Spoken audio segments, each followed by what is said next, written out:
Hey, everybody, and welcome to another edition of Talking Hockey Sense. I'm Chris Peters. This is episode 76 of the podcast.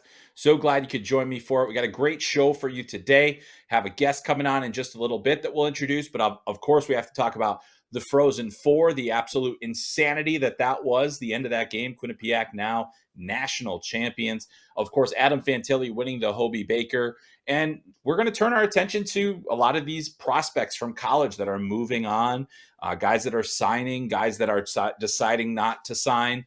And then also we've got a lot to talk about in terms of the WHL with Connor Bedard. His season is over. Macklin Celebrini putting together one of the most historic seasons ever. And in just a few minutes, I'll be bringing on Matt Moran, who has been on a guest on this podcast before, and a guy that's just kind of plugged in and has been in the scouting world and also, has real good familiarity with both Major Junior and Junior A here in the United States. So really excited to have him on. But before we get to that conversation with Matt, I just want to remind you, you can follow this podcast in a variety of new ways. If you haven't yet, you can always check us out on YouTube and also FloHockey.tv, available on the Flow Sports app as well.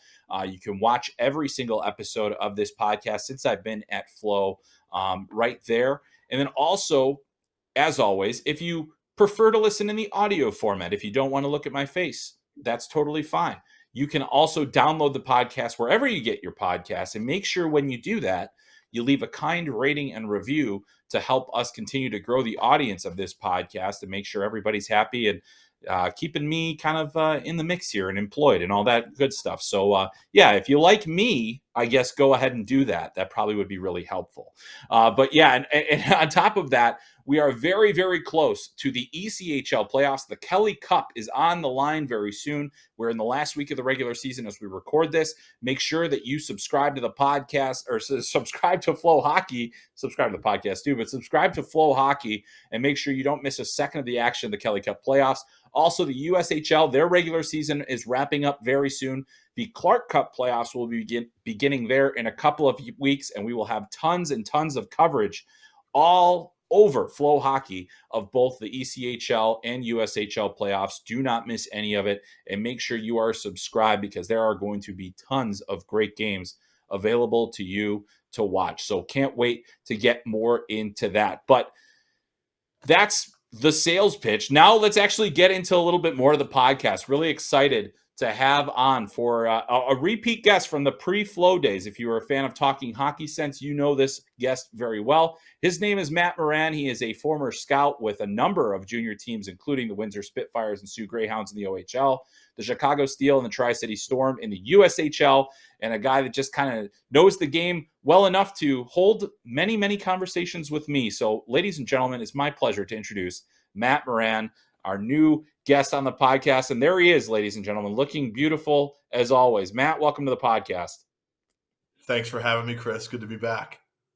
Yeah, well, you're looking good. And if you're watching on video, I can't say it enough. Love the hat he's got going there. He's got Uncle Pennybags behind him on the ones and twos as well. So very, very nice. Hopefully that paints a picture for those of you listening to the podcast. But Matt, we've got a lot to get to. And since you and I have these conversations pretty much daily about hockey and everything else, and we really enjoy getting into it and mixing it up a little bit, we're going to start with the Frozen Four and the incredible finish that, the Quinnipiac Bobcats win their first ever national championship. They were down 2-1 late in the game. Rand Pecknold pulls the goaltender with a power play, kind of a dangerous move, and it really burned him last year at the NCAA tournament, but apparently good thing he didn't learn his lesson, because right after that power play ended, they score the game tying goal. Colin Graff gets that. And then 10 seconds into overtime, it would have been 8 seconds if they didn't run 2 seconds off the clock for a bad faceoff right off the outset. But 10 seconds into overtime, the Bobcats win it all. I mean, as we were watching that, we were kind of going back and forth a little bit about just how crazy that game was. But beating Minnesota, one of the blue bloods of college hockey, it's their third chance to get there. Quinnipiac wins the national championship. Any thoughts on that? Just insane finish to the season. It was an awesome entire tournament. Insane finish, probably an understatement. I mean, just huge brass ones on Rand to pull the goalie with that much time left. He's known for that, right? I mean, he's talked about it Yep, he is openly.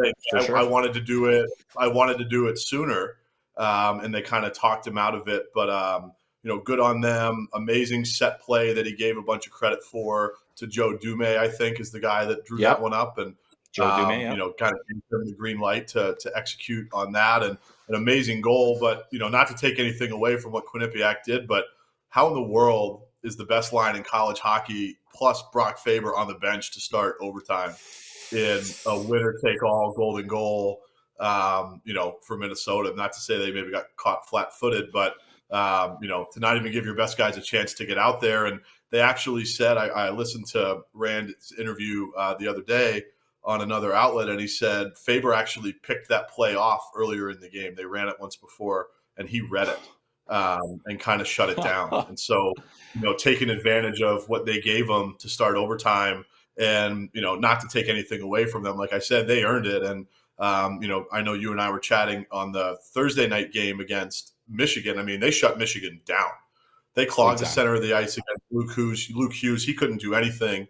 Almost all night. And they just controlled the pace. They controlled the tempo. They're a mature, disciplined team that plays with a lot of structure.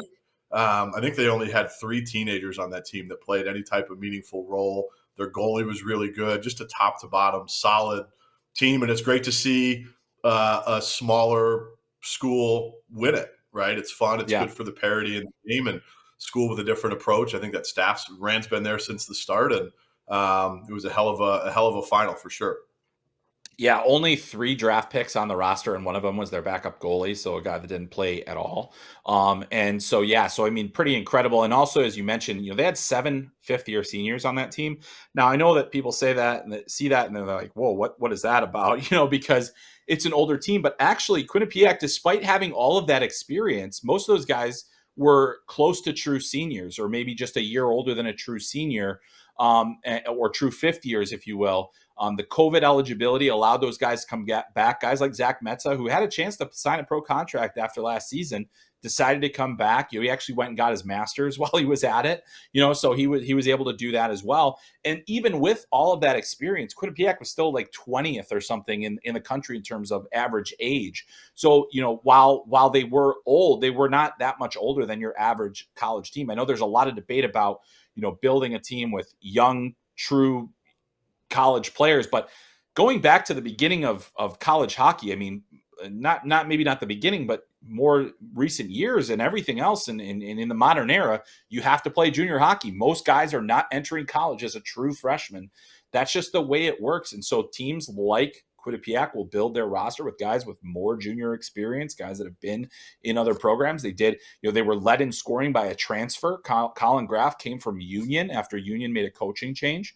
And so he comes in and he has a remarkable season. Sounds like he's going to sign a professional contract here in the coming days. So that's a really incredible thing, and good call out by you as well in terms of Minnesota didn't have Logan Cooley, Matt Nyes, Jimmy Snuggerud out there. Now, that Jackson Nelson line that they did start, that was the line they kind of started periods with. That was kind of like their group that they felt set the tone. But Brock Faber not being out there. Jackson Lacombe had a fantastic game defensively, but that faceoff play completely flustered everybody on the ice. They were all behind it, and they were, it ends up going in the back of the net. So good call by you on that one. That was a great pass by Sam Lipkin too. That's a tough pass to make on your backhand. It is, and it was on the backhand. And as you look at it too, as you watch the replay and you see Sam Lipkin he had to get everything on that backhand to get it to Quillen at the exact right time. And he cut it off, came across, and then scored the goal. And it just remarkable play all the way around. And yes, credit to Joe Dume for drawing it up.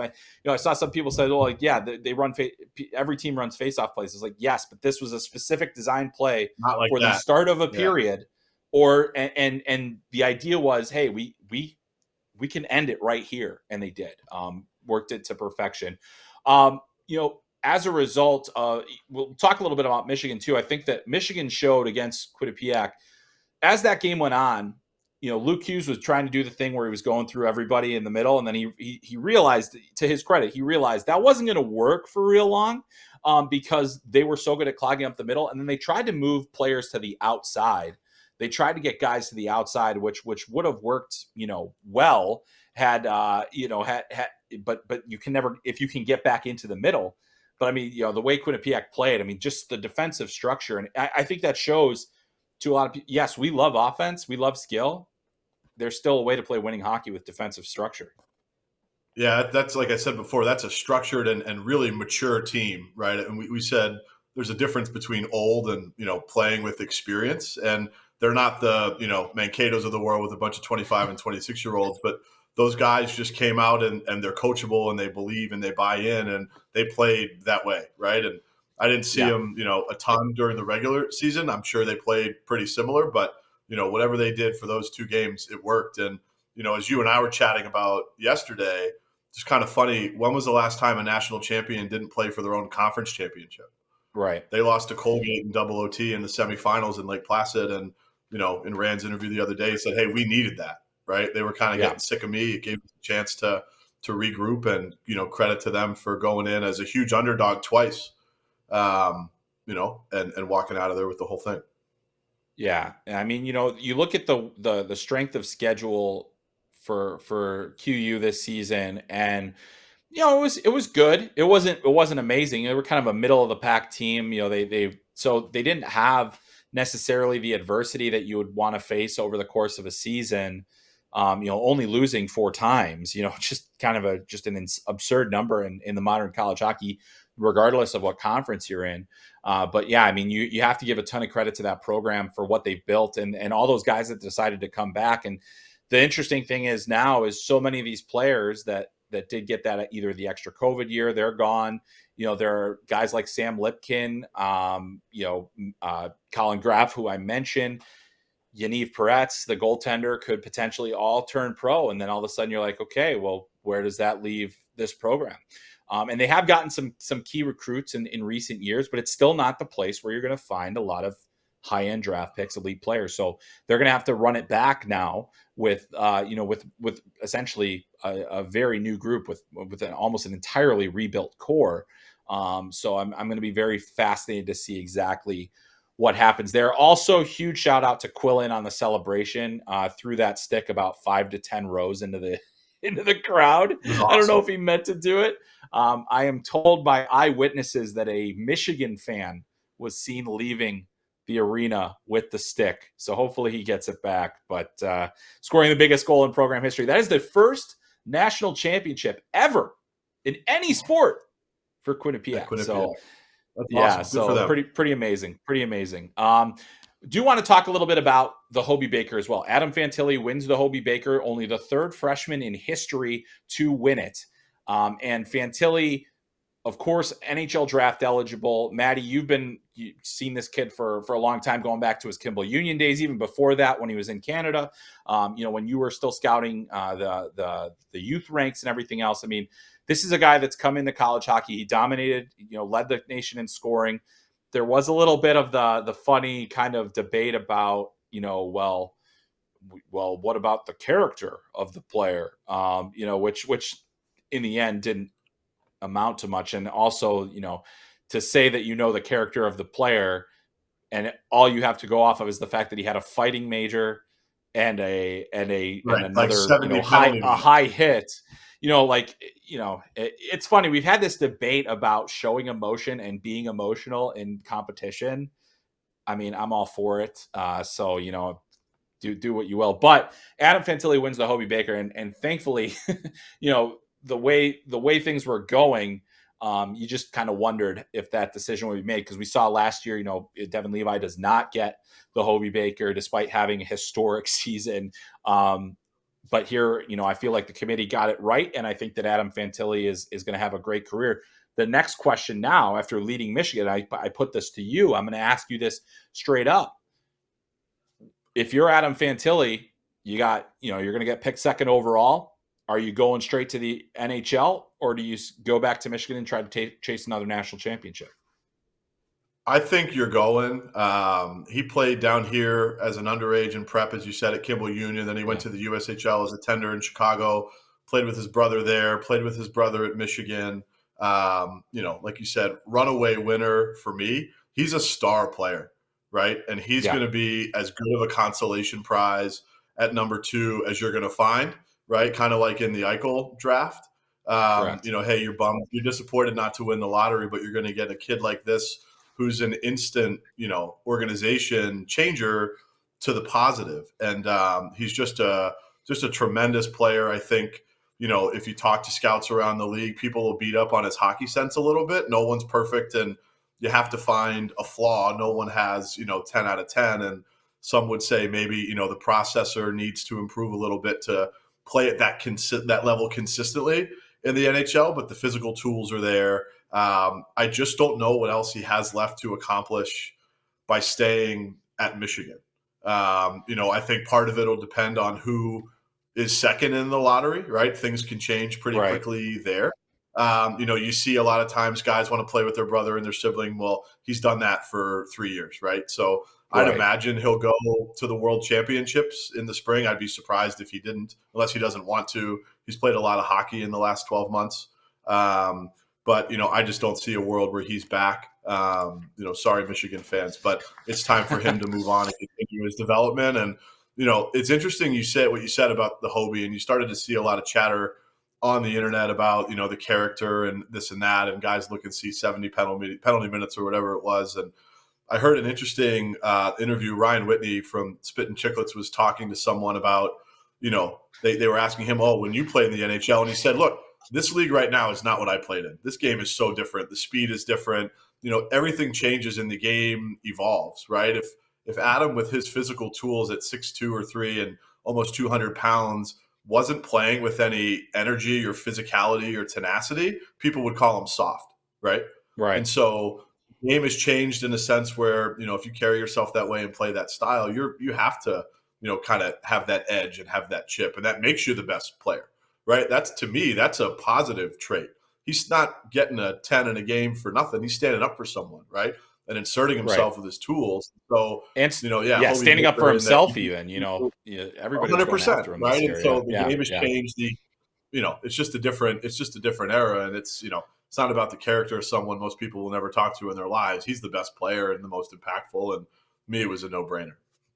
Yeah, a no-brainer. And now, the interesting thing, the one thing I'll say is, we have a feature up on Adam on FloHockey. I did ask him the question, what do you think about next season? What is the plan for you? And he didn't want to get into that too much, aside to say it's going to kind of depend on what team drafts him, what their, current situation is. He's followed a very, very, very similar path to Owen Power, who plays a different position, obviously went number 1 overall, but Owen did decide to go back. And I think part of that was because, Buffalo, I think, was more than happy to let him go back to Michigan to continue his development a little bit, but also because they weren't quite ready. And now that he goes in this year and they have 40 wins this season, yes, they missed the playoffs again for whatever the 12th or 13th straight year, 14th, whatever it is, but they were a competitive team. And Owen Power legitimately, very quietly, has had the kind of season that, kind of profiles like a Calder winner. Now, he's probably going to get beat out by his former Michigan teammate, Matty Beniers,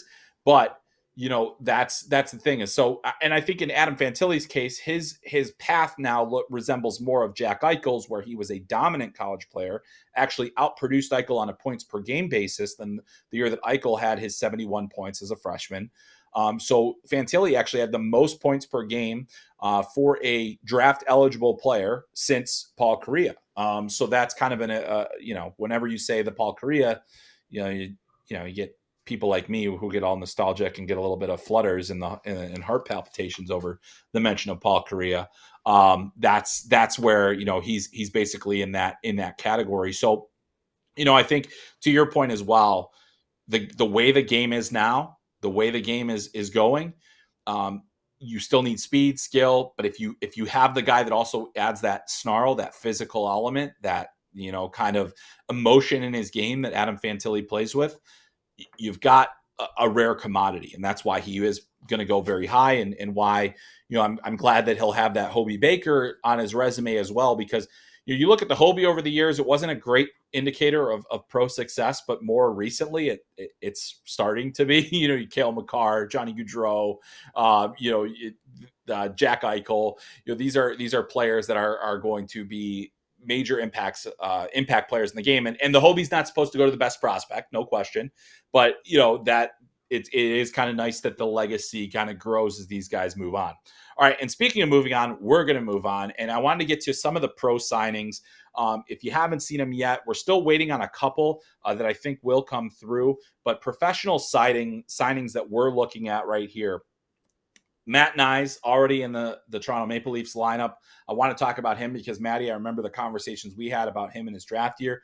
Jackson Lacombe, Brock Faber. Faber led the Wild in ice time in his NHL debut. Drew Commesso just signed with the Chicago Blackhawks, the goaltender from Boston University. I think we'll have a couple of free agents signed. We mentioned Colin Graf, Yaniv Peretz. There's the possibility of Jackson Nelson from Minnesota, who has had pro interest going back to his sophomore season. Other guys like that. But I wanted to talk quickly about Matt Nyes. Obviously, Toronto Maple Leafs fans are ecstatic about him. He is coming in, has played some games with the Leafs. My question to you, Maddie, and I also want to bring up and let you toot your own horn a little bit about how we talked about him in his draft year. But before we get to that, what level of expectations should Toronto Maple Leafs fans have about what Matt Nyes ultimately can bring to the table at this stage of the season, and if he does even get into the lineup for the playoffs? Yeah, he's I think he played his second game last night. If you listen to any of the radio or podcasts coming out of Toronto, he's the second coming of Austin Matthews, and he's all they've been waiting for to win that elusive first round, right? And which is just insane pressure and unnecessary elevation of expectations for a player who's really not that, right? Right. Late second rounder in the NHL draft. 2 great years at Minnesota, kind of crept up on people, putting himself on the World Junior radar in Tri-City. Has improved every year. He's got a pro body already. I think, again, people might question the smarts and the hockey sense. Can he really be a first power play, 20-minute-a-night contributor for an elite team? Toronto's got it all up front, right? You're going to slide into that top 6. Who are you taking out? But it's definitely not fair to him to come in after 2 years. Everyone was waiting on this sweepstakes last year. Are we going to get him? Are we going to get him? And, no more ink needs to be spilled on the hurdle that organization needs to clear this year in the first round. And it's impossible to put, that on the backs of a 21-year-old kid or however old he is right out of college. But I thought in his first game, he played pretty well, right? He's got a big wingspan. Yeah. He protected the puck really well along the wall. He can move. He's not intimidated, easily. But, again, it's the end of the season, and something would have to go wrong, I think, or they would need to inject a different element into the lineup for him to see, the game sheet in the playoffs. But, right. Crazier things have happened, and he's still a fabulous player, and he's going to play in the NHL for a long time. Kind of crazy the cap issues that they ran into just to get him signed, right, with the injuries and then choosing, not being able to use – long-term IR or having to use long-term IR and, maybe not being able to get him into the lineup. But, again, happy for the kid, was a part of a staff that drafted him in the USHL Futures draft a whole bunch of years ago. And all he's done is get better at every step of the path. And cool to see him play in the NHL. I think he got his first point last night too against Tampa. So.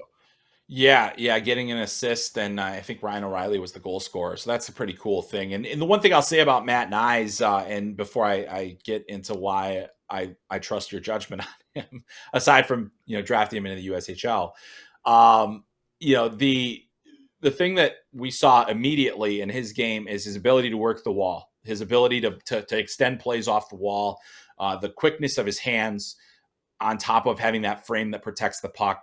He made so many plays right at the net front. Good decisions with the puck, whether it was, the quick move here and there, and that's in that way, he reminds me a little more of the Corey Perry than an Austin Matthews, where he's so good in those tight spaces, has the quick hands, has the size, is able to protect pucks really well.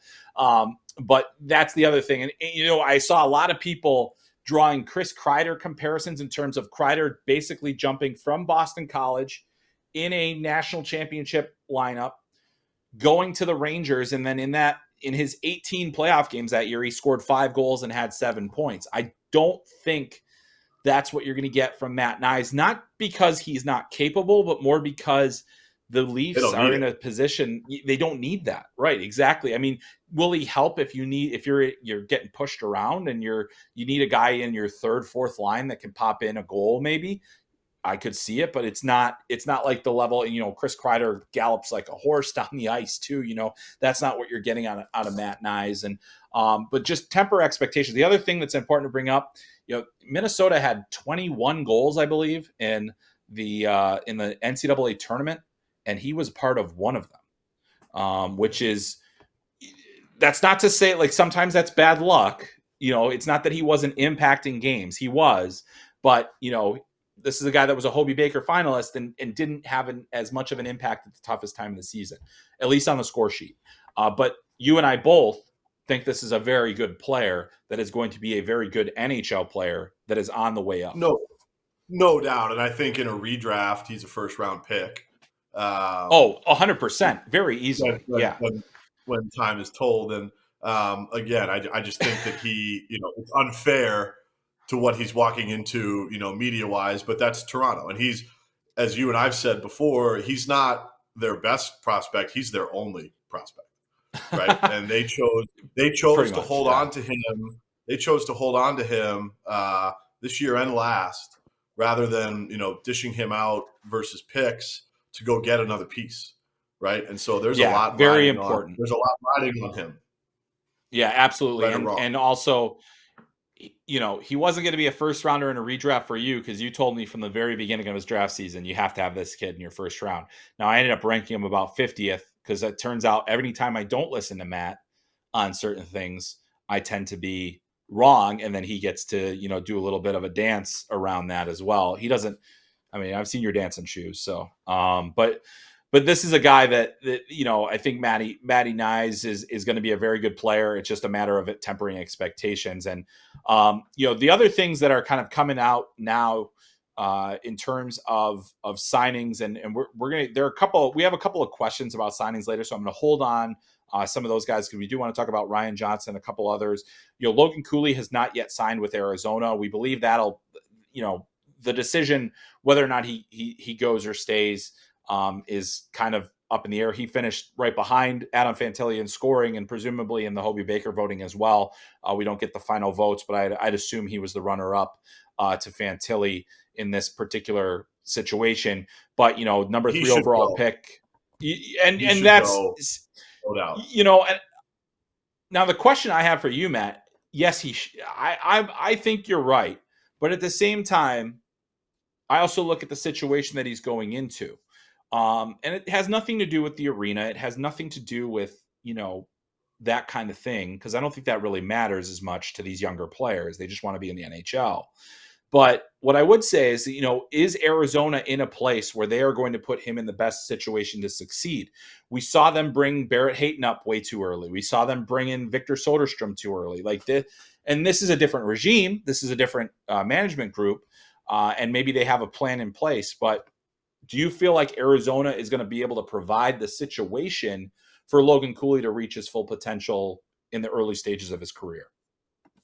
Yeah, I think they are. And the rink aside and the situation aside, again, he doesn't have anything else to prove. His game is what it's going to be at the NHL level. He's a dynamic, hyper-skilled player going into an organization that really doesn't have much of that. Clayton Keller had an amazing year, and he's an amazing player too, off the heels of a really vicious injury. I think was he the one that banged up his femur last year? Yeah. He broke it in 2 places.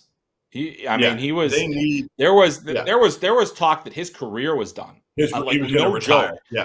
I remember when the initial thing came out, and I was just like, I felt sick to my stomach because this is a player that I've been following for a really long time and have seen. And then, but Clayton Keller, it's a slight tangent, but he's on the Masterton ballot this year, and I think it's probably between him and Chris Letang at this point on who's going to win that. But And honestly, though, I think Clayton Keller is such a tremendous guy for Logan Cooley to learn from because they're so similar in terms of their development, where the path that they've taken.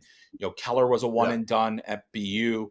I think that's the other thing. But And the one thing I don't think Cooley has anything else to prove in college. They're not going to be nearly what they were last year, right? From just from all the guys that they've lost. I know Root's coming back, but put him under your development watch. Let him cook there. Play with pros. That Michelli's coming along. They have some pieces. They had a really good draft. They have drafted a lot of players the last 2 years. I'm not in their meetings in their room. I have no idea what their plan for bringing these guys in and how they want to stack them in, right? And most teams are cognizant about burning a year of an entry level too early. Well, this is a team that's going to struggle to get to the cap floor when a bunch of those LTIR guys they have kind of roll out of there. So they're not worried about having to pay. And if I'm him, I'm going from one college campus to another. What is there to lose? One campus to another. The one thing I will say about Cooley and why this decision is at least a tiny bit complicated. I agree. He doesn't have as much to prove. Jimmy Snuggerud is going back. As far as we know, Jimmy Snuggerud was a first-round pick of St. Louis, so he would have at least one of his line mates still there. The other thing about Logan Cooley that I think still needs to be sorted out is, defensively he's gotten better. He still has a ways to go there. The other thing, too, is he can get a little bit too above his skis a little bit in terms of how he carries pucks into the offensive zone, a lot of stuff through the middle, a lot of stuff that will just simply not work in the NHL. I think that's going to get better. That's going to get better in an NHL development system than it will in college. That may be so. I think I could really go either way with him. Like I think that I have no problem. He's such a good player. He was the guy I had number 1 on my board last year. That hasn't changed. Like that has not changed from my opinion about who the best player of that draft is and will be. I think it's him. And the question that I have is so much of a prospect's success at the NHL level is predicated on the situation they're in. Matty Beniers went into a situation where he spent an extra year in school, arrived ready to make an impact with the Kraken. I think Logan Cooley potentially could make an impact. Do I think it'd be, will he be competing for the Calder next year if he comes out? I don't think so. Not in that situation and not at his level of development at this point. But I do think long term he looks really good. So we'll move on from that one. But there are a couple of guys that are going to be staying. I mentioned Jimmy Snuggerud. The other one I want to talk to you about is Lane Hudson. Lane Hudson, who you and I have both followed for a long time, and I know that you were the first one that told me about this player when they went to the Youth Olympics as 15-year-olds. This is the pre-U17 thing, and you said, watch this guy. And I couldn't take my eyes off of this little jitterbug out there. This year he had the 3rd most productive season ever by a defenseman age 18 or younger in the NCAA, surpassed Brian Leach, surpassed Adam Fox, surpassed Cale Makar, surpassed Quinn Hughes, like vastly surpassed those guys at the same age as they were in college. And yet, he's listed now at 5'10", generously. And also, still has a ways to go on the weight front. However, as dynamic as any player you'll see. So he's going back to Boston University next year. They're going to have a tremendous team. We're going to talk about their big recruit a little bit later. But I'll tell you what, Maddie, I mean, Lane Hudson has surpassed the hype for us. Now, he was a 2nd-round draft pick, so maybe that's the difference. But, based on what you've seen from him and his development, what do you think about Lane Hudson and where, the next steps and kind of how far away he is even? Yeah, what I loved about Lane, watching him play, he played his midget hockey, despite being from Illinois. He played his midget hockey here in the Mid-Atlantic. He played for the Jersey Avalanche, who were, at the time, one of the premier U16 programs in the country. They've taken that up to the Long Island Gulls, who just won a national championship, which is awesome for hockey in the area. So congrats to them. But what I loved about Lane right away was that you saw this 5'5" kid at 15 years old who was just a mean piece of business, right? He was physical. He, He had edge to his game. He was chippy. He wasn't afraid of anyone or any situation on the ice. And at the time, I was scouting in the OHL, and it's hard to get those kids to walk away from the program before they have the opportunity to say yes or no to it. And it's really suited for the right kid. And I kept saying it to our group: this kid is the right kid. He plays a mean style. He's got all the skill in the world. He, as it relates to OHLD, he compared to Ryan Ellis, who we had in Windsor at the same age, just all the skill in the world, all the confidence in the world, but not afraid of anyone, would insert himself physically. He'd get blown up to make the right play, and was just a lot of fun to watch. He's got a big family. His brother plays at BU. His younger brother is at the program now on the U17 team. One of the things that struck me over the summer when the NHL draft was all said and done, I love when these teams release kind of like their behind the scenes videos of their scouting meetings and combines and things like that. And, they were debating Hudson in the room in Montreal, and Eric Crawford, who's their director of pro scouting or player development, one of the two, had just an amazing little riff. It was like 30 seconds. He said, for what you're describing to me, what this kid does, in the NHL, there are very few. In our prospect pool, there are zero, right? yeah. And in our farm system, there is nothing. And so if you're telling me that this kid can do all of this, control the power play, move pucks with his feet, kind of be that dynamic game breaker, and you're talking about him at 63 or 62, wherever he went, it's a no-brainer. And so, they gave him the keys at BU. And he had an amazing season statistically, like you said, but I don't think there is any rush to bring him up. Montreal's a different animal than Cooley going to Phoenix, right? And he's on the back end. That team's got a long ways to go, just like Phoenix does in a new management group and all that stuff. And he needs to get stronger. He's not 5'10". He's a tiny kid. And again, it's never. No one's ever told him he's not 6'3", 220 pounds, right? So it's not going to matter at the end of the day, but he can use the college schedule and that development timeline just to get stronger. And he's going to be a hell of a player when the time is right. But he's one that I would agree with, going back to school. And being the guy. Yeah.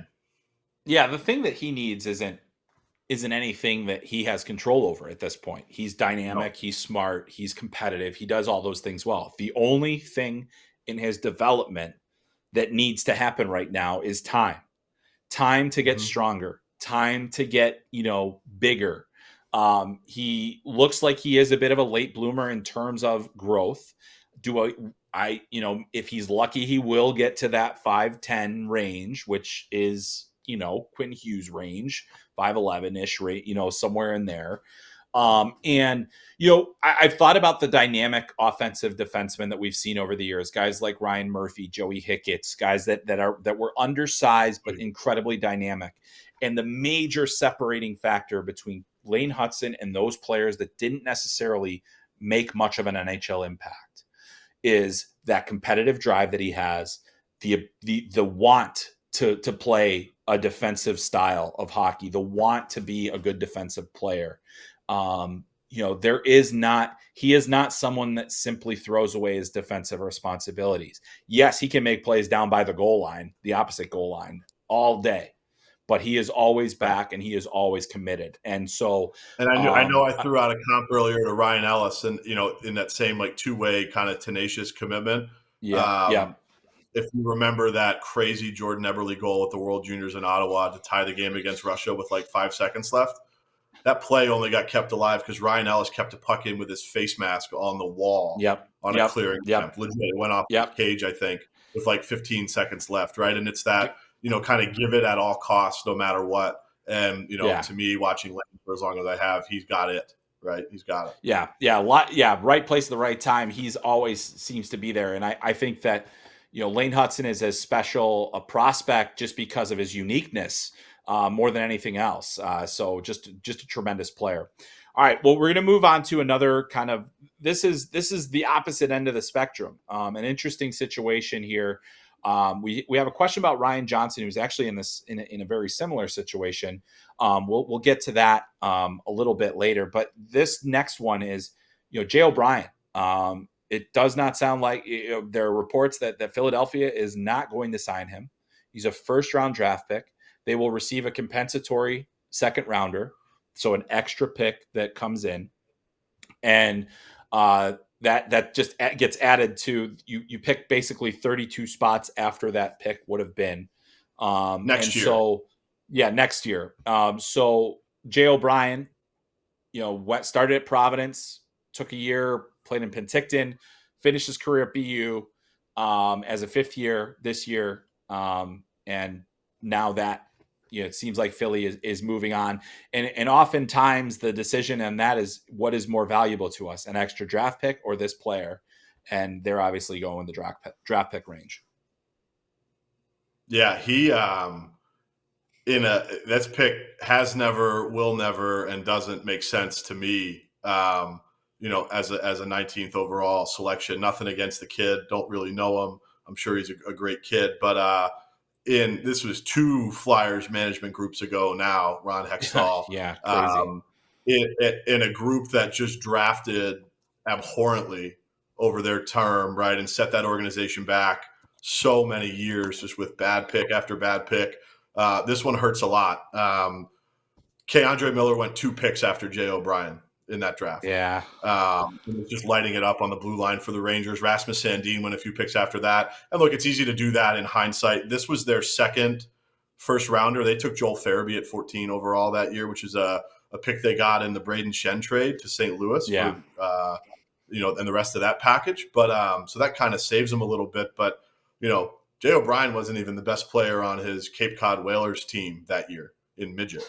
Aiden McDonough, who went in the 7th round the year after and signed, with Vancouver, and Jack Rathbone were the studs of that team. And, if you played hockey with no puck and just skated in a straight line, he could be first overall. He's a beautiful skater and can really move, but that's not how the game is played. And tough one, right? It's just a tough pick, and a lot of pressure probably on him to live up to that. And the first stop in college was bumpy, and just based on where Philadelphia is in their development curve, leaning on younger guys. You saw them trade away a few prospects at the deadline for nothing as well. They're in a full rebuild. I know there's a bunch more coming in the next little while in terms of roster shuffle there, and he's just not in their plans.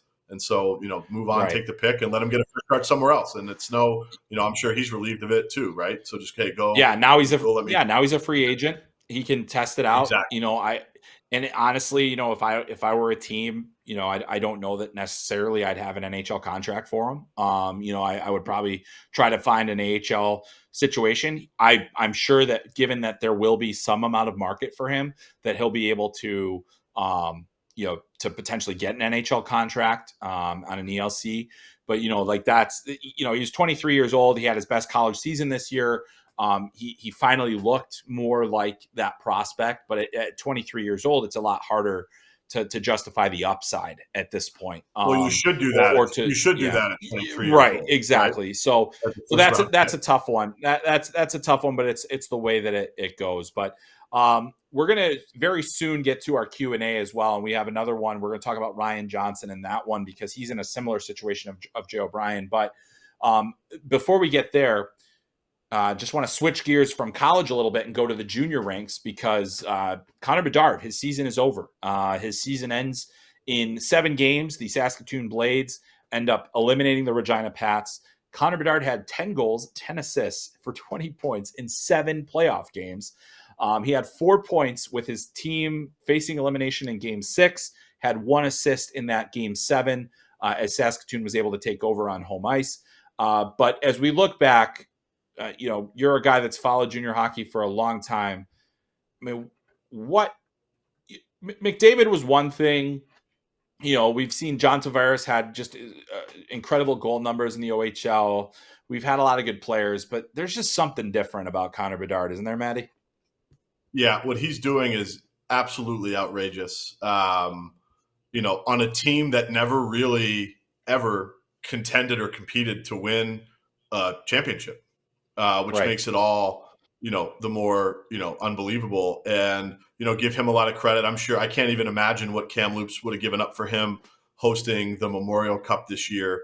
Yeah. In terms of trade after the World Junior, and he didn't want to go anywhere. They made that very clear, and dragging his team into the playoffs, and they went up 2-0 against Saskatoon, on the road in the playoffs, Yeah. and no one expected that to kind of even be a close series. And he averaged 2.5 points a game this year, which is just out of control. He was unbelievable at the World Junior, and it's hard to avoid. Comparisons are really tough.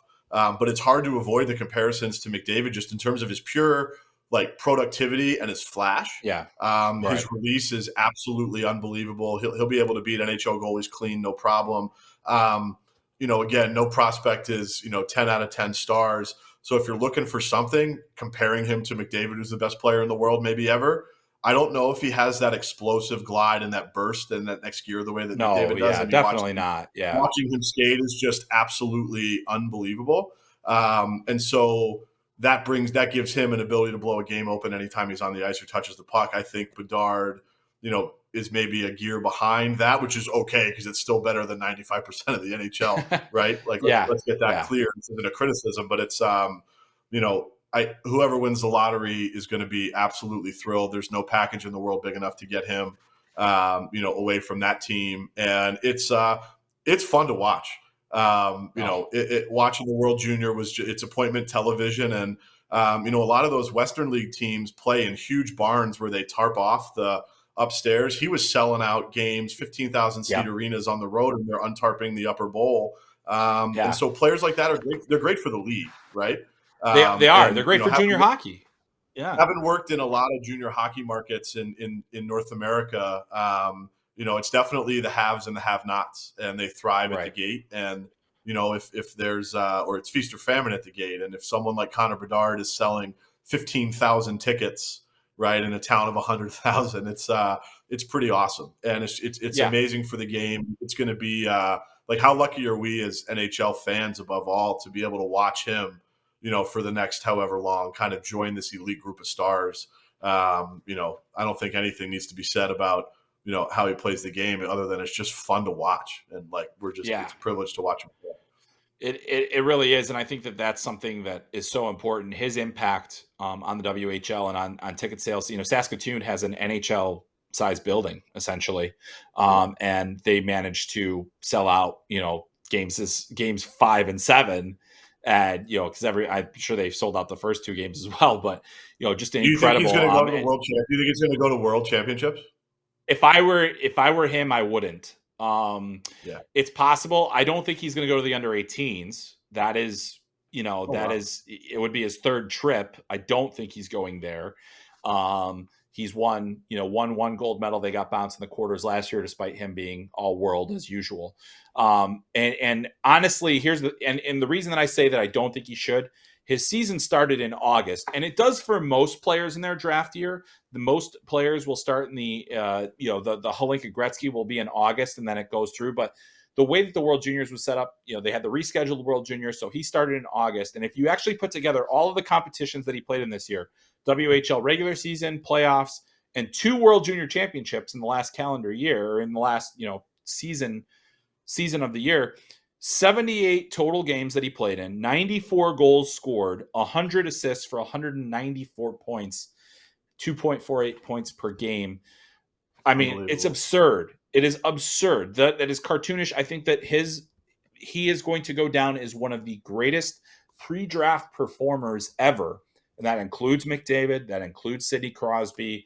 But in terms of what he did this season, and part of it is because he had an unprecedented summer World Juniors on top of it, where he was over a point per game there too. He had one of the best draft seasons ever in history. And there's just no doubt about it that he's one of the best. Mark your calendars, everybody. May 8th is the draft lottery. One team's fortunes will change forever on that day. So do not miss that. But also wanted to get it stateside and also on FloHockey's side of things, because you can watch this player every week on FloHockey, and that's Macklin Celebrini playing for the Chicago Steel. Maddie, you told me about him a long time ago, and you said, this is the guy. This is the guy that we need to be watching. And I'll tell you what, Macklin Celebrini, he's already set the record for under 17 scoring in the USHL. Let's keep in mind, this is a 16-year-old player who will remain 16 throughout the rest of this season. He turns 17 in June. He is going to enter Boston University next year as an accelerated freshman. His current stat line in the USHL for Chicago is 50 games played, 46 goals, 40 assists, 86 points. Probably one of the best rookies we have ever seen in the USHL. Maddie, as somebody that's followed the league for a long time, worked for the Steel for a period of time. They weren't quite this good back then, but at the same time, 86 points in 50 games for a 16-year-old rookie in this league. I think the first Steel team I worked for scored 46 goals as a team the first season, so it's unbelievable to see that, right? But a good friend of mine's son went through the Shattuck program. He's an 06 like Macklin, and he plays for the national team now, Johnny Whipple, and who should be a high pick next year. And so you go and watch him a couple times, and you're just drawn to this kid. Who is this? And in terms of Macklin, and Canadian kid, who moved down. His father, I believe, is the director of sports science or performance for the Golden State Warriors in the NBA. Correct. And so found his way to Shattuck St. Mary's, was the first overall pick by Everett, I believe, in the Western League. Everett or Seattle?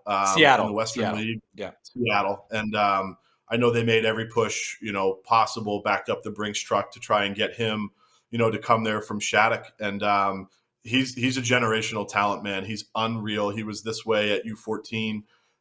He jumped right to the prep team after. And I've said this to you before privately. He's the best, North American, playing in North American player I've seen live since Austin Matthews, playing in the U.S. Yeah. Like McDavid not included up in the Marlies. So someone playing midget hockey in the United States, he's as good, if not better, than Austin Matthews was at the same. It's unbelievable.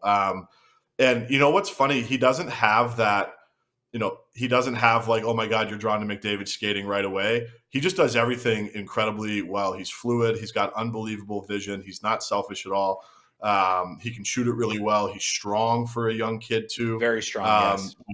That piece you did on Flo with him was awesome, and you kind of see those highlights of him early. And he's just, he's 16, taking contact from 19 and 20-year-olds, no problem, right? You watch those clips at the Fall Classic, and no one's moving him off the puck, and he has pro body control. And for those of you out there who don't, may not have a huge level of familiarity with the USHL, it is an incredibly difficult league to score goals in.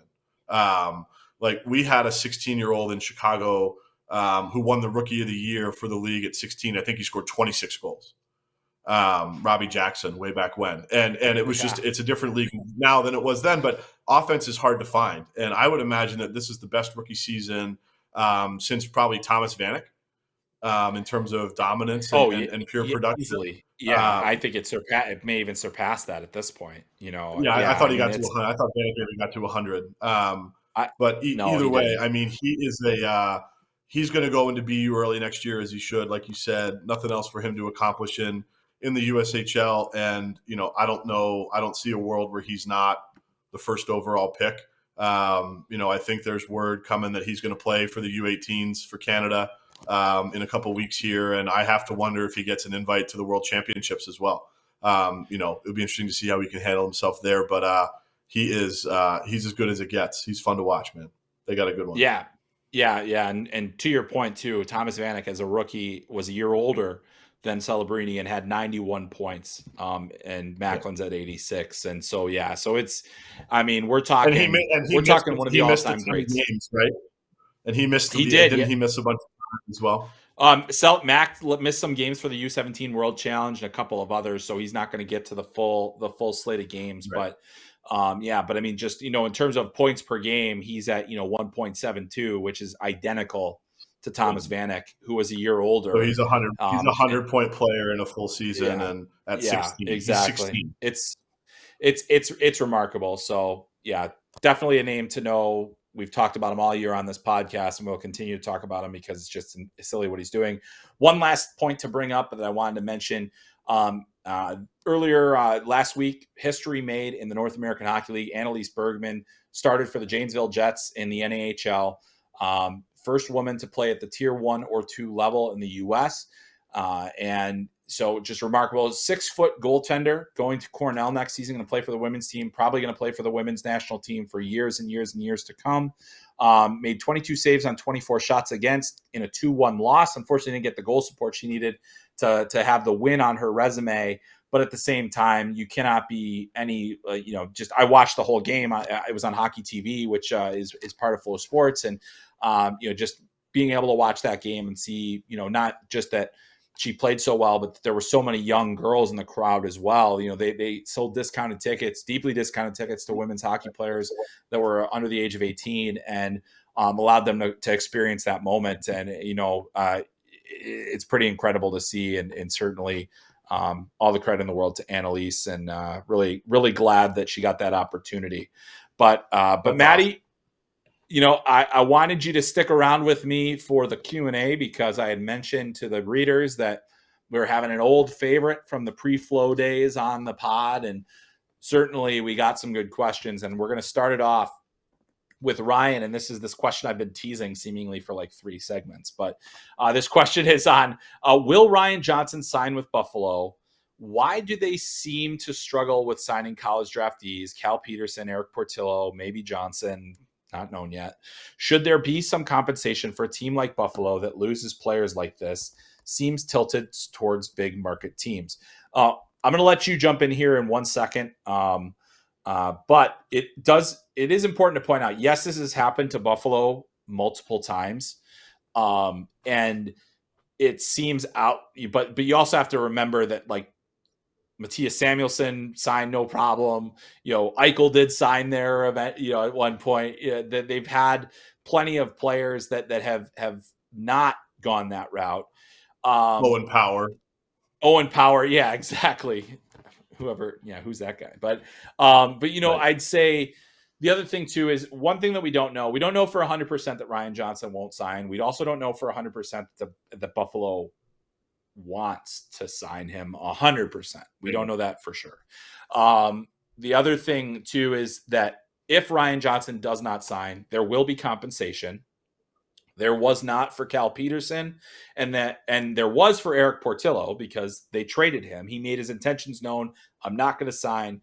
That gave them time to trade him. They got, I believe, a 3rd-round pick from LA for that, and Portillo ended up signing with LA. So that there is some compensation there. Maddie, I don't know if you have any additional intel on this. Like, as far as I know, I think it's still up in the air in terms of what's happening. All we know at this point is that Ryan Johnson is not signed yet with Buffalo. But I don't know if there's anything else. But any thoughts on this year topic there, Maddie? Yeah, Buffalo, as you know from before the season, Buffalo is one of my favorite teams in the league. I love all their young guys. I love what they're doing there, kind of how they're building it. And what's crazy about this pick is that this came from St. Louis in the Ryan O'Reilly trade the year prior, this last selection. Correct, yes. And when that scouting staff met for their mid-season meetings in like January, they had the 1st overall pick in the draft. And then St. Louis goes on that absolute tear, wins the Stanley Cup, and they turned potentially Jack Hughes into Ryan Johnson. Okay, so thanks, Blues. And a Stanley Cup for St. Louis. They took Dylan Cousins at 7, who's a fabulous player. Great player. But yeah. I think you hit the nail on the head earlier. To sign someone, there's got to be an offer.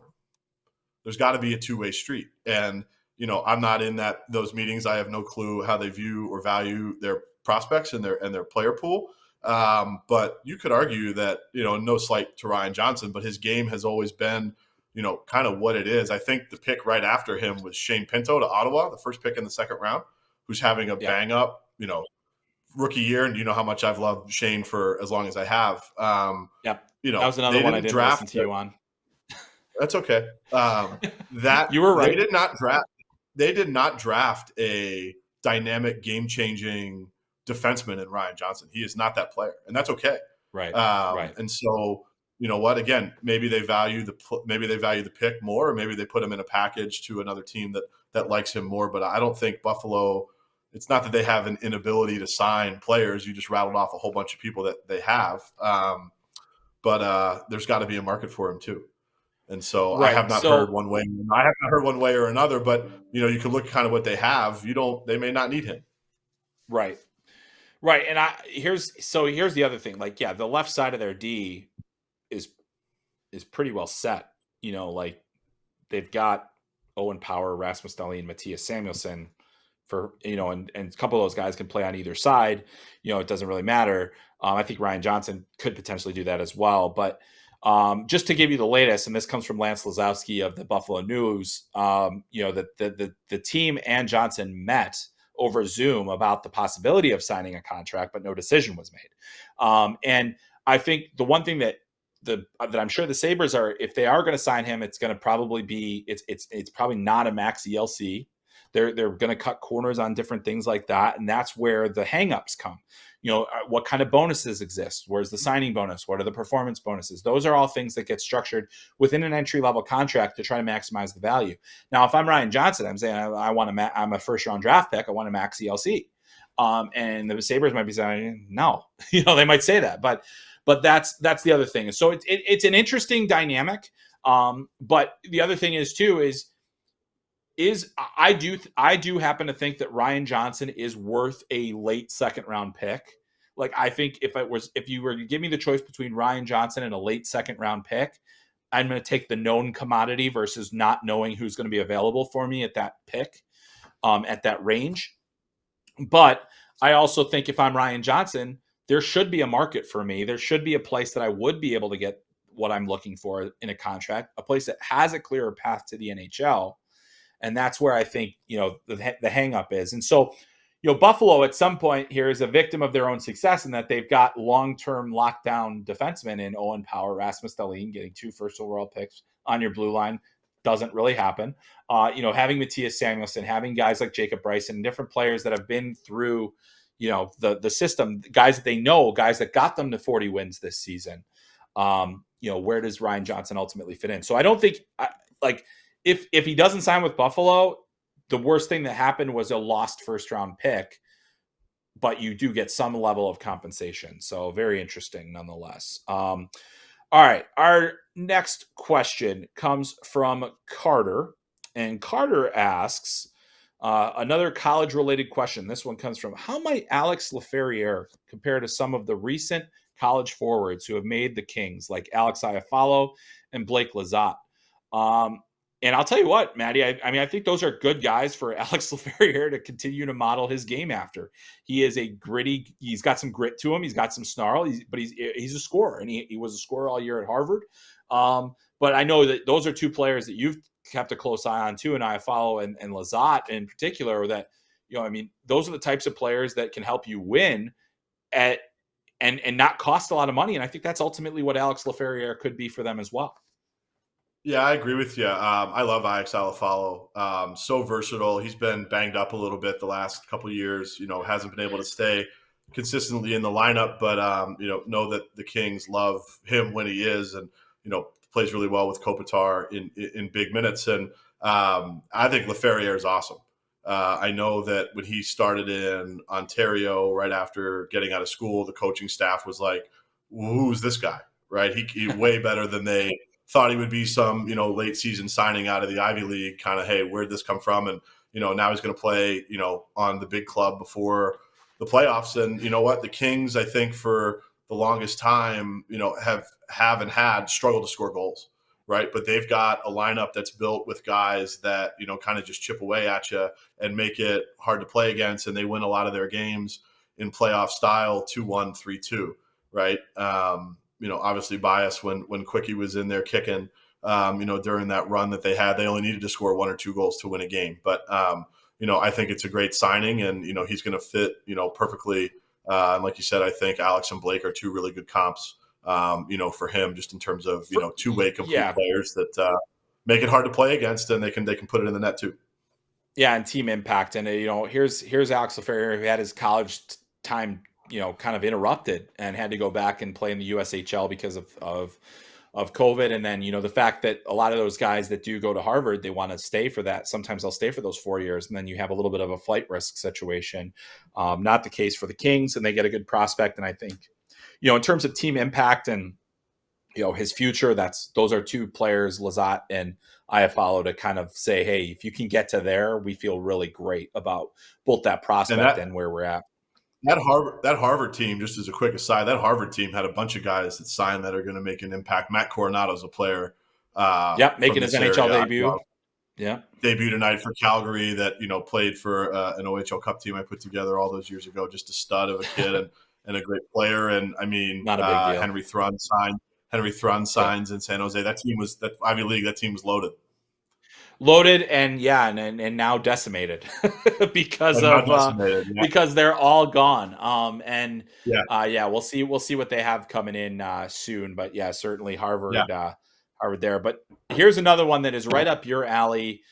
We've got 3 more for you, and then this one I think is right up your alley. So I'm going to let you take the point on this. But before you do, I did want to add a little bit of detail. But this one comes from Avco Cup, and the question is, how would Michael Misa compare with the other players who are granted exceptional status? And Maddie, before I let you get into the scouting kind of jargon and whatever else you're going to get into, one thing to point out, Michael Misa playing for the Saginaw Spirit. Saginaw Spirit will be the first U.S. team in, I believe, 28 or 26 years, something like that will host the Memorial Cup next season. Not draft eligible until 2025. This was his exceptional season, his exceptional year at 15. So at 15 years old, in 45 games with the Saginaw Spirit, 22 goals, 34 assists, 56 points. Now, if he missed, enough games this year where, he wasn't able to approach the numbers that, at least the raw numbers that John Tavares and Shane Wright and Connor McDavid had. However, on a points per game basis, 1.24 points per game, Michael Misa is number 1 on that list among U16 players in the OHL. So, Maddie, exceptional status, it's always been a kind of like, it seems like a golden ticket. Hasn't been for every single player, but most. And Michael Misa, the latest, and certainly looks like he's more than lived up to the billing this season. But your thoughts on him as a prospect? Yeah, he's a really, really good player. And I think, the misconception with exceptional status is that, it's granted to, hey, this guy is so good at this age and he's definitely going to be an NHL superstar, so you have to give it to him. That's kind of not how it shakes out. And I think if you look at, there was a run there for a bit with Tavares and then Ekblad and McDavid all going first overall in the OHL and then the NHL draft, right, as exceptional status players. And then you have a Joe Veleno, who's a late first rounder, a Sean Day in the OHL, who went like the 3rd or 4th round in the NHL draft. So it's not like the anointing that you're going to be a superstar NHL player. It's that your development is better suited on the curve in the Canadian Hockey League early than going back to play midget. But so as it relates to Michael Misa, he's a star player.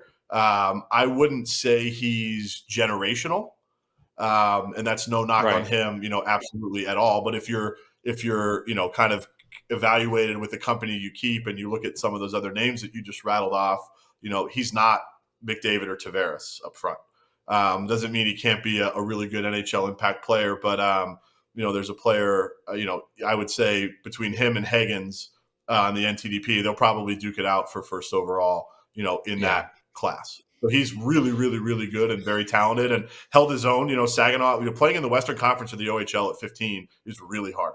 Really big hard. Time. And he missed a bunch of time, as you said. Those players have a target on their back every night. And he more than held his own.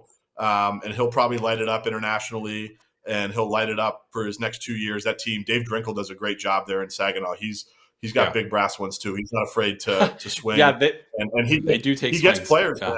He gets players, and he does a great job. And so, no doubt, he's going to absolutely load up next year when they host, which will be cool to have it in the States again. And it's a hard process to host that tournament.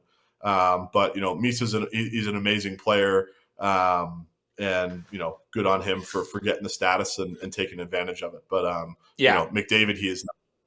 No, and I think, and again, we have to make sure that when we're using those measures, and I think that's the public tends to use that as like the measuring stick. And Bedard was, the first ever. WHL was so reluctant to do it, and it had to be, a player like Bedard knocking down the door to say, "Hey, I'm ready." Well, and remember they gave it like hybrid to Savoy, who was a first rounder. They said, "Oh, you can play Correct. 20 Yeah. games." And blah, blah, Yeah, blah. exactly. Yeah. So there's a lot there, but yeah, that was fascinating to see. But yeah, but I think Misa is going to be a really good player too, and I agree with you. I think you look at what James Higgins has done at the National Team Development Program this year. He's going to be on the under 18 team, and we're going to talk about the under 18 World Championship in next week's podcast. But plenty to look forward to there, and Michael Misa, and certainly a high end player.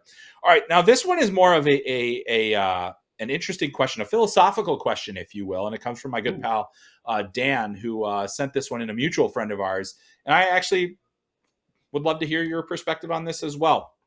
And Dan asks, how did Matthews, very formal, how did Matthews' approach to scouting change from when he started until he left the hockey ops world? Now, Matt, you were a scout at the junior level for quite some time. You also did a lot with youth hockey, putting tournament teams together.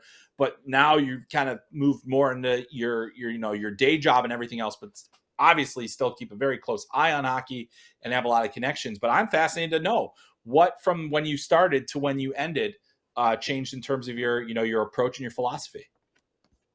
Yeah, thank you, Daniel, for the question. I think it's interesting. It changes as your role in the organization changes. So when I started, way back when, I was an area guy in the USHL, for Chicago, and you're just trying to find, the best players to maybe put on the draft board that you hope your boss or the head scout or general manager listens to and, says, hey, maybe this guy out east knows what he's doing and can find players that can play in this league. But as you elevate through an organization and eventually move into a position where you have the decision-making authority on roster construction, you learn to appreciate and understand attributes of players that'll make them successful at the level you're building the team for.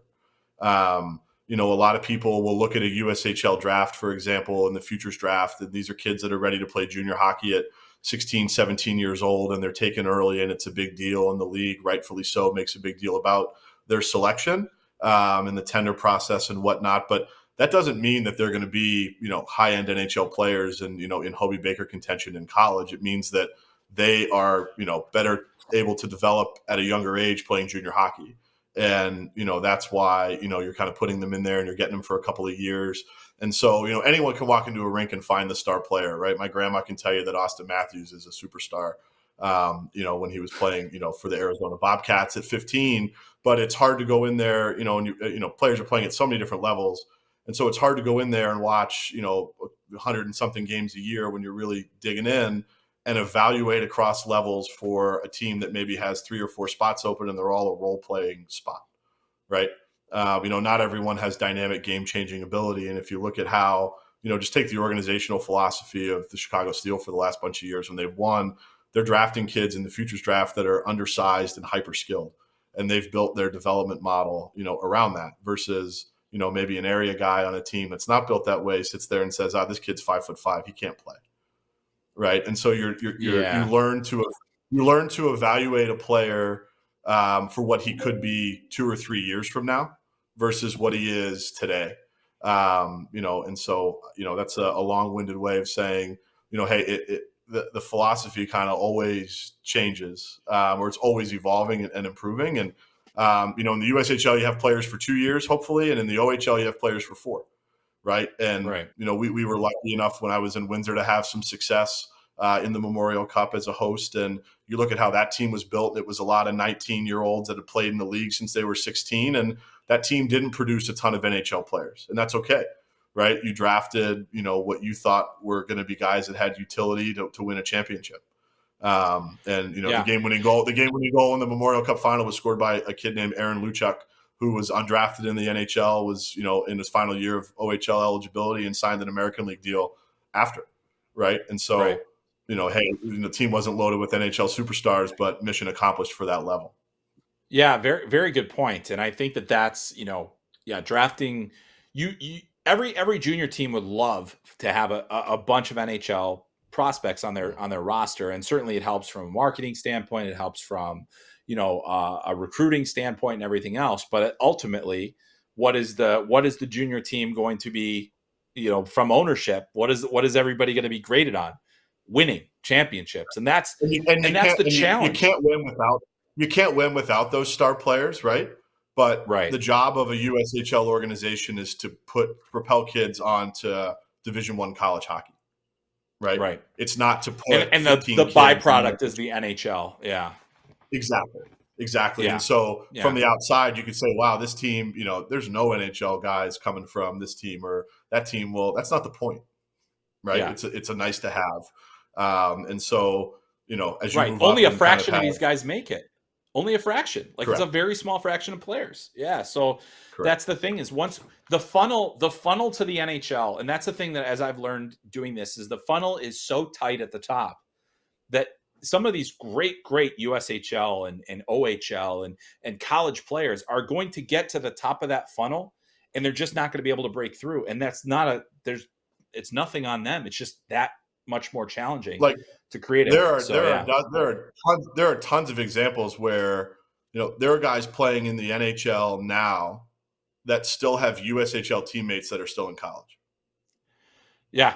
Right. Yep. That's 100%. Yep. And those are guys, and those are the guys that are helping the Quinnipiacs of the world win the national championships. So that's what you get. So we have one more, and this is a little bit more NHL related, but also I think, in terms of scouting and different things, this is a very challenging player. This one came anonymously via DM, so I'm not gonna we won't have it up on the screen if you're watching, but I'm just gonna read this question off. And I thought this was really interesting because this player, especially after this season, really popped in a way that, is pretty special.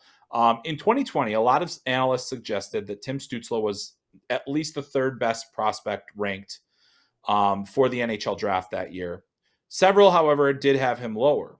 How is the industry so far off on a guy who is running away a few short years later as the best guy in the draft? And I will say, that was the Alexis Lafreniere draft, and wire to wire, there wasn't a person you could talk to that was going to say anybody but Alexis Lafreniere was going to be the number one pick. And if they did say it was going to be different, they might have said Quinton Byfield. Nobody said Tim Stützle. Yet here we are, and from that draft, quite clearly, at this point, at least, it doesn't mean that he will be for forever, but at this point, he's the best player to come out of that draft. He's hands down one. Yeah. I think to your point, Chris, in a redraft, there's no doubt he's 1-1, all day long based on his production. And he went to maybe not the best situation in Ottawa, right? That team's been picking high for a long time, but all those young kids are coming, together. In the case of Lafreniere, like you said, no one was talking anybody out of taking him first. And I think a lot of that's just because he did it so consistently at a young age. I think he scored 40 as a rookie in Rimouski at like 16 and put himself on the map, right? And was the safe bet. And look, he's coming into his own. It's a lot harder to go to the Rangers and as a 18-year-old, the bright lights in Madison Square Garden. But as it relates to, and there's a lot of good players in this first round as I kind of look back on it now, and some kids that, Jake Sanderson vaulted up the rankings that year kind of at every step of the way and moved himself into the top 5. But it's so tough, right? I mean, for folks in the media that do what you guys do, so well, and it's so hard, and you get to the events that you can get to, and you're well networked, and you guys have so much conviction in your viewings, and you're doing this job without the accountability of being, hey, I can't believe you laid it on the tracks for this guy, and someone that went right behind him did a whole lot better. You're not out of a job if that happens, right? Like, you're doing this because you love it and you're passionate about it. But I think that, in the big scheme of the picture, not everyone does this job the way that you do and some of our other friends do, right? And there's a lot of people out there that think that, going to 3 cities in a month in their car is really humping it and grinding, right? And that's, that's a week. that's a week for an NHL scout. And it's hard to get a book on these people. And it's hard to get it right. And unless someone was over in Mannheim, a director of scouting year round watching this kid play, right? Anyone can go off of a few international viewings. But when you don't see someone live and it's that kind of group think and everyone's kind of got them clustered, it's really hard to step up and lay across the tracks for someone like that. So I don't remember where people, had him specifically, but I'm sure there's a lot of people, rightfully so, kind of tap dancing that, hey, we were right about this player. But yeah, I mean, the thing is like, I can say, I had him third that year, and I can say, oh yeah, I had him third, no worries. But right. I didn't have him first, and he's the best player from the draft right now. And certainly, like, as of right now, you've got Stützle one in terms of point production of 175 points, and the guy who went first overall is the fourth most productive player from his draft currently with 91 points, actually being outproduced by Dawson Mercer at this stage of his and I mean, career. how many people had Jack Quinn going ahead of Marco Rossi and Cole Perfetti? And obviously Rossi's COVID is sad, and hopefully he bounces back to form. But I remember when that was Kevin Adams' first draft as general manager, I think, in Buffalo, when they announced Jack Quinn. People didn't even think Jack Quinn was the best player on his junior team, and he went higher than Marco Rossi did, and people were astonished that Perfetti was there falling into Winnipeg's lap at 10, and Jack Quinn had a great season for himself. He lit up the American League, right? And so it just goes to show you that, like, hey, there's a lot of consensus in the independent profession, I would argue. But when you get behind the walls, there's a lot more variability, it seems like. Yeah, absolutely. And I think in this case too, like, because we're still getting, and it'll happen this year with like a David Reinbacher who's playing in Switzerland. There's just not a lot of precedent for players of this in the modern era playing in the German Elite League in their draft year, or the Swiss NLA in their draft year. And so it's hard, I think when we often look at historical, comparables, and when they're not there, it makes it a little bit harder to project, and it makes you hedge. I mean, Matty, you, as a scout, how much of drafting is just risk management? Saying, hey, we think this guy's a guy, but we're not going to take the swing on him at 1. When we feel like we have this sure bet in a fully developed. You can't get you can't get number 1 wrong, right? And no one that year was going to get fired for taking Lafreniere first overall. Right, exactly, 100%. Well, Matty, I love these chats that we have. I mean, we have them off air, but it's certainly fun when we do them on air, and I get to bring your expertise to the masses and your jocularity as well, which I certainly appreciate. We have a lot of laughs, and certainly I really appreciate your insight. And I'll tell you what, buddy, you have an incredibly high hit rate on suggestions that you make to me in terms of players, and like I said, I didn't listen to you on Shane Pinto. I didn't listen to you on Matt Nyes, and I regret those decisions. So you're the best, buddy. Thanks for doing this. Thanks for having me, Chris. All right. So that is Matt Moran, former junior hockey scout, and certainly a man about town, and one of my favorites to talk to. Certainly a good personal friend, on top of being a good analyst for what we're doing here. All right. So thanks to everybody for asking questions. We'll get to more next week. We're going to certainly talk about the Under 18 World Championship and do a much more focus for the next several months. The next focus is going to be on that 2023 NHL draft. We've got things like the draft lottery coming up and all of that. So we will get that back into the mix now that the college hockey season is out of the way. Again, don't forget, the Kelly Cup playoffs begin next week on FloHockey, the ECHL. It's been a fantastic year. The all-rookie team just came out this year. Hank Crone, 105 points, former Northern Michigan, Boston University, and Denver player, also played in the USHL. 105 points this year, the ECHL. A pretty rare feat to get over 100 in the ECHL, and he's one of the all-rookie guys. So watch him with the Allen Americans. Watch the Idaho Steelheads, currently could potentially set the all-time wins record as for a single season in the ECHL. It's been a remarkable year all the way through, so don't miss the end of it. Subscribe to FloHockey today if you haven't already. Also, the USHL's Clark Cup playoffs coming up, so make sure you get that. And always, please subscribe to this podcast on your podcast app of choice. Leave a kind rating and review. You can also catch us on YouTube, and you can catch us on FloHockey and the Flow Sports app. So make sure you do that. A lot of great content coming up too. So make sure you stay close to FloHockey.tv. We've got some NHL draft prospect profiles. Adam Fantilli is already out. We're going to have Will Smith and a number of other players from this 2023 draft. So much hockey content coming your way on FloHockey. We are hoping to have just tremendous coverage of the draft throughout the build-up. We're going to have more rankings. They're all coming. Everything happening there. Mock drafts. It's all happening. So make sure you don't miss it. But that is going to do it for this week's episode of Talking Hockey Sense. Thanks so much to everybody for joining us. My thanks to Nico for producing. Thanks to Matt Moran for coming on as my guest this week. And thanks to you for listening, as always. That's going to do it for this week's edition of Talking Hockey Sense. My name is Chris Peters. We'll catch you next time.